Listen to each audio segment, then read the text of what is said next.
Good morning. নতুন একটা ব্লগে আবারও সবাইকে জানাই অনেক স্বাগতম। প্রতিদিনের মতোই খুব সকাল সকাল ঘুম থেকে উঠে আমরা রওনা দিচ্ছি স্কুলের উদ্দেশ্যে।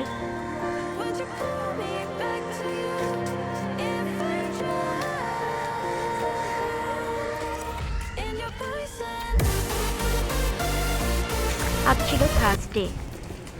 এই শীতে স্কুলে যেতে ওদের মন চায় না, কিন্তু কি করা যাবে।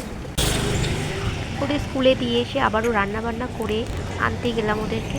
আর আজ কিছু সোয়েটার নিয়ে যাচ্ছিলাম ওদের স্কুল থেকে পুরুলিয়ায়, দুস্থ বেবিদের জন্য দেয়া হবে তাই। তারপর ওদেরকে নিয়ে বাড়ি ফিরে এলাম আমরা। ওই ছাদের পেটা পায়রাটা, আর ওর উপরে কি নেট? চাবিটা এইখানটায় দিয়েছিল বলে, তাহলে চাবি যদি তো বড় হয়। রাস্তা থেকে আমার শাশুড়ি মা ছোট্ট একটা পায়রা এনেছে, উঠতে পারছিল না বোধহয়, তো তাকে এনে রেখেছে ছাদে। আর বাবা সেটা দেখেছে, দেখে এসে ড্রয়িং করছে নিজে নিজে। একবার স্মাইল করো আমার দিকে। আরে বাবারে, তার লক্ষ্মী ছানা। আজ 12ই জানুয়ারি, ভারতের ইতিহাসের অন্যতম যুগপুরুষ বীর সন্ন্যাসী স্বামী বিবেকানন্দের জন্মবার্ষিকী। 1863 খ্রিস্টাব্দে 12ই জানুয়ারি স্বামী বিবেকানন্দ উত্তর কলকাতায় সিমলা স্ট্রিটে বিখ্যাত দত্ত পরিবারে জন্মগ্রহণ করেন। স্বামী বিবেকানন্দের জন্মবার্ষিকী উপলক্ষে আমরা এসেছি বেহালা 11 পল্লী ক্লাবে ড্রয়িং কম্পিটিশানে। জেগে ওঠো, সচেতন হও এবং লক্ষ্যে না পৌঁছানো পর্যন্ত থেমো না, বলেছিলেন স্বামী বিবেকানন্দ। আমাদের ড্রয়িং কম্পিটিশান প্রায় শুরু হতে চলেছে।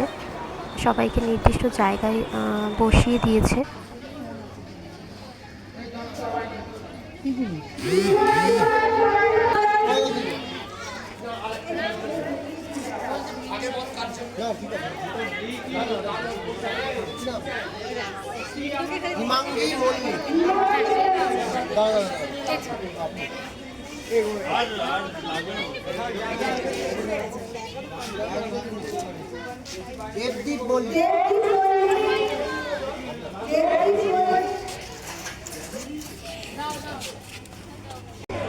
হাতে এটা নাও,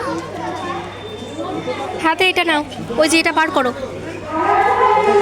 হ্যাঁ, ওইটা দাও, এটা দাও, এটা আমাকে দাও, এটা আমাকে দাও। হ্যাঁ, দেখি, এদিকে দেখো।